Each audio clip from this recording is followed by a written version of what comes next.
आम्ही जवळजवळ 400 किलोमीटर आलोय.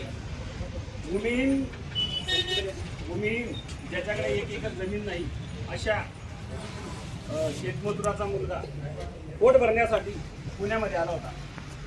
अशी परिस्थिती असताना दोन्ही मुलं जे मजुरी करून सण मुलांना त्यांनी फी नसताना इकडून तिकडून पैसे जमा करून शिकवलं.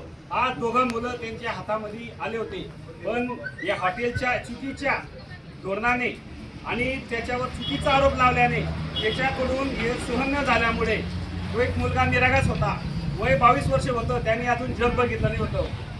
त्या मुलाला खूप त्रास झाला आणि या हॉटेलवाल्यांनी त्याला त्याची छळवणूक केली, त्याला मारहाण केलं, त्याला डांबून ठेवलं. आणि या मूर्ख हॉटेलवाल्यांचा आम्ही निषेध करतो. यांना ह्या पोलीस स्टेशननी आम्ही जो सकाळपासून आलोय, आज कमीत कमी 5 ते 6 दिवस झाले.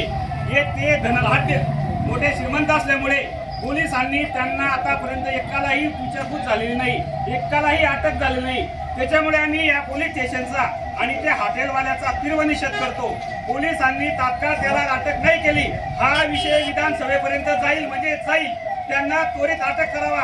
अतुल आले